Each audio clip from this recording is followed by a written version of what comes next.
Vamos fazer agora o exercício número 11. O número 11 diz o seguinte. Ao vender um eletrodoméstico por R$ 4.255, um comerciante lucra 15%. Determine o custo desse aparelho para o comerciante. Porque o comerciante faz assim, ele compra o aparelho da fábrica por um preço. Ele coloca uma margem de lucro, que é o ganho que ele vai ter revendendo o produto para o consumidor final. Então eu quero saber por quanto o comerciante comprou o produto do fabricante, né? Eu devia comer essa parada aqui, gente, é para ajustar a luz para que vocês enxerguem aí. É claro que a qualidade não é a mais perfeita possível, mas a luz é importante para que a gente pelo menos tente enxergar alguma coisa. De vez em quando eu tenho que verificar aqui a gravação para ver se a luz não teve problema, parece que não. Então voltando aqui à minha explicação. Então ele compra o produto do fabricante, coloca a margem de lucro e vende para o consumidor final. Quando você vai, por exemplo, comprar uma televisão numa loja e a televisão custa R$5.000, o dono da loja não pagou R$5.000 pela televisão, ele comprou mais barato. Ela vai ficar R$5.000 porque ele vai colocar uma margem de lucro em cima daquela televisão, daquele bem, daquele produto que vai ser comprado. E o que está acontecendo? Tem um eletrodoméstico que está sendo vendido por R$ 4.255, mas já tem a margem de lucro de 15%. Por quanto foi o custo? Por quanto esse comerciante comprou o produto do fabricante para vender para o consumidor final? Então eu tenho que tirar esse lucro de 15% e descobrir quanto é que foi o preço desse produto, né? Então, vamos dar uma olhada aqui, deixa eu deixar esse papel aqui. Bom, o preço de venda, então, vamos só esquematizar aqui, foi R$ 4.255, isso mesmo? Deixa eu ver aqui do lado, isso mesmo, R$ 255. Só que aqui já está a margem de lucro. Então, esse preço de venda, o que ele é esse preço de venda? Ele é o preço de custo mais o lucro. O lucro do vendedor, né, do comerciante. E esse lucro, pelo que o exercício diz, foi de 15%. Eu quero saber quanto é que foi o custo. Bom, é 15% de R$ 4.255. Para eu descobrir quanto que foi 15% desse valor, né? Bom, agora eu tenho que fazer então 15 vezes 4.255. Vamos ver aqui essa conta. 15 vezes 4, vamos ver, 15 vezes 4, 60. Isso aqui dá 63.825. Acho que dá isso. 5 vezes 15, vai 1, vezes 4, 63.825, exatamente. Dividido, aqui tem 1, né? Vocês podem fazer a conta, faz na mão. Eu não vou fazer aqui para não tomar tempo. Mas é 15 vezes 455. Vocês fazem aí, depois vocês me digam se eu acertei ou errei. Dividido por 100. Né? De vez em quando eu estou com a calculadora do lado, de vez em quando eu faço, mas eu não quero fazer agora não.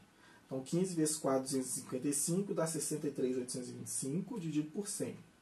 Isso aqui, dividir por 100 é dar com a vírgula 2 casas para a esquerda, vai dar 638,25. Isso aqui é o lucro, né? Então, o preço de venda, que é 4.255, é igual ao preço de custo mais o lucro, que são 15%.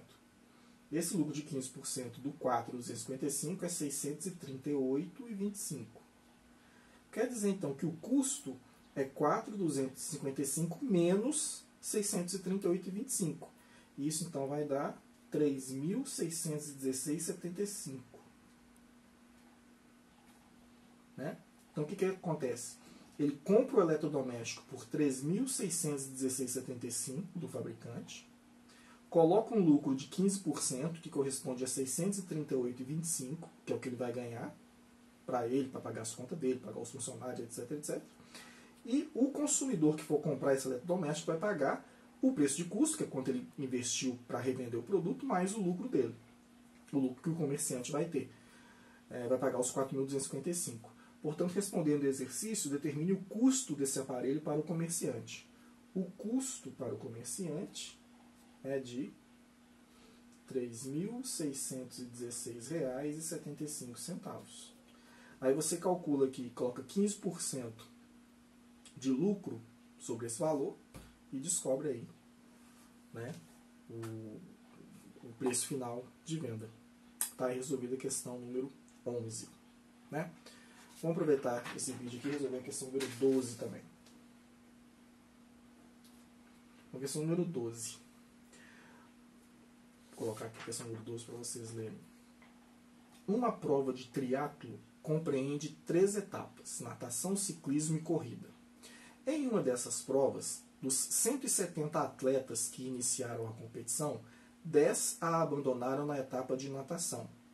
Dos que continuaram, 25% desistiu ao longo da etapa de ciclismo, e dos que começaram a terceira e última etapa, 20% abandonaram a corrida. Quantos atletas terminaram a corrida? Bom, vamos esquematizar aqui. É uma prova de triatlo, ou seja, tem 3 esportes, em que começaram 170 atletas. Como é que é essa divisão do triatlo? Ela tem natação,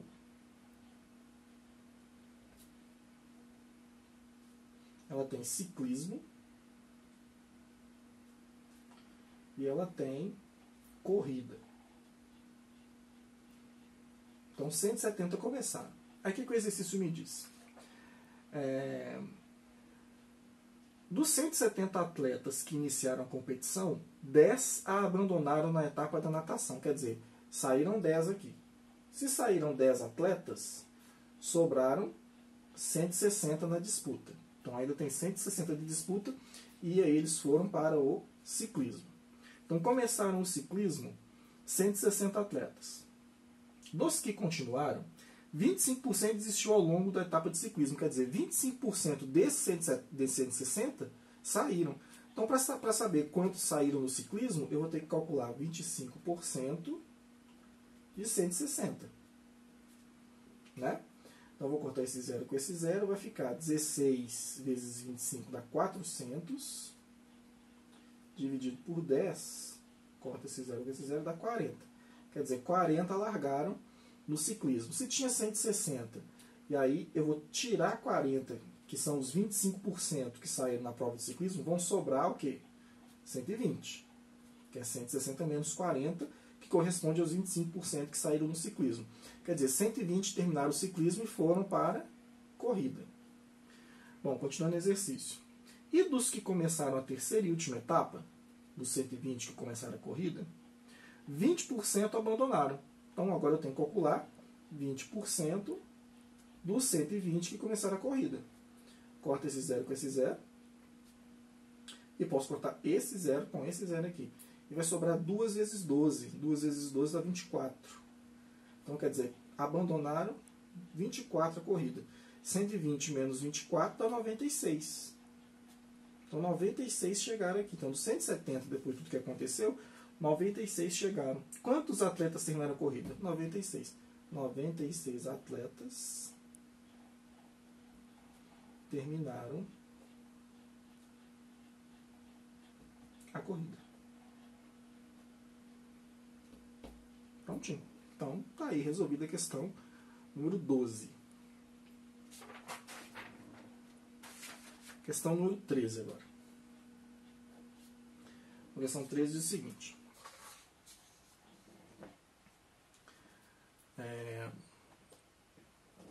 A população de pobres de um país em 1991 era de 4 milhões e 400 mil, correspondendo a 22% da população total.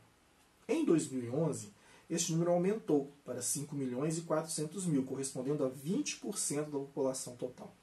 Indique a variação percentual da população do país no período.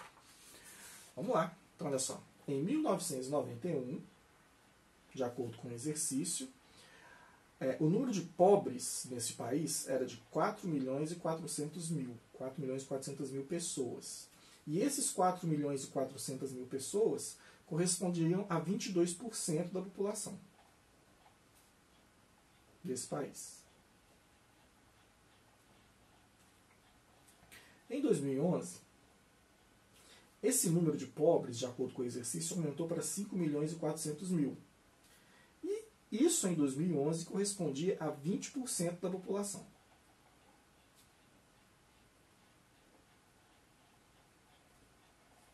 Ele quer saber qual foi a variação percentual de aumento. É isso mesmo? Deixa eu ver aqui. Indique a variação percentual da população do país. Então, eu vou ter que calcular a população em 91 e a população em 2011 e ver se a população cresceu, diminuiu, o que aconteceu com essa população.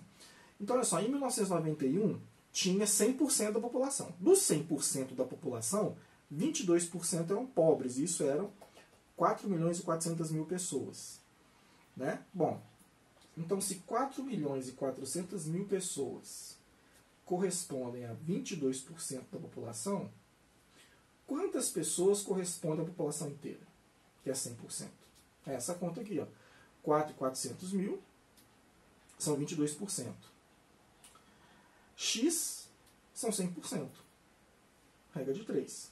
Então fica 22x igual a 4.400.000 vezes 100. Então mais 2 zeros.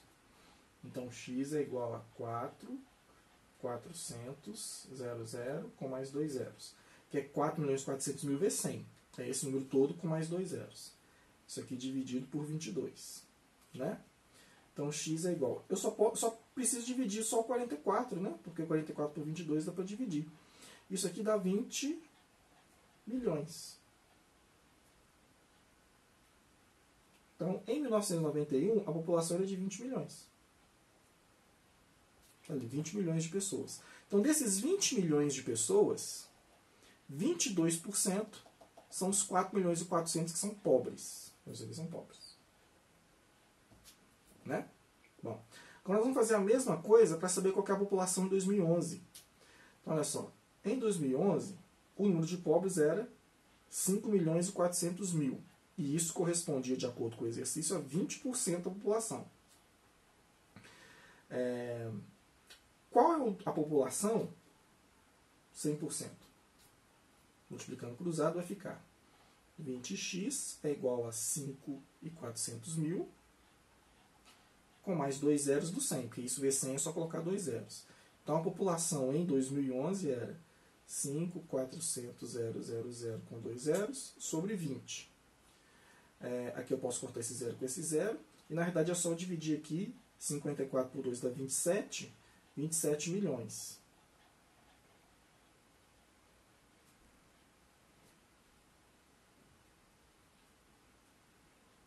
Então a população em 91 era 20 milhões. E em 2011 era 27 milhões. Quer dizer, a população cresceu 7 milhões de pessoas. Quer saber essa variação em percentual? Né? Então, para calcular essa variação em percentual, vou precisar de outro papel aqui. Só vou dar uma subidinha. Só fazer a conta aqui. Eu não vou usar aqui os milhões, não. Tá? Não preciso usar os milhões. Eu posso usar só o valor da frente. Né? Então, olha só. Em 91, mas vou fazer no cantinho aqui, não vou usar o outro papel. Então, em 91, 20 milhões era 100%. Em 2011, já era 27. Isso é x%. Né? Não precisa colocar todos os milhões. Vai dar a mesma resposta se eu colocar, mas todos esses zeros vão cortar depois, não precisa de colocar. Então, eu tenho 20x. Obviamente, esse valor aqui, ó, se 20 é 100, 27 vai dar mais de 100. O aumento da população vai ser exatamente o que der a mais de 100 aqui. Né? Então, 20 vezes x é 20x, 27 vezes 100 dá 2.700. Então, x é 2.700, que é 27 vezes 100, dividido por 20. Vamos cortar esse zero com esse zero. Fica 270 dividido por 2. 270 dividido por 2 dá 135. É metade de 270. Né? O que deu a mais de 100 aqui foi 35. Então, isso aqui corresponde a um aumento de 35% da população. A população aumentou 35% e passou de 20 milhões para 27 mil. Então, respondendo a pergunta, indique a variação percentual da população do país no período. A população, a variação populacional, né, aumentou 35% no período. Está respondido então aí a questão número 13.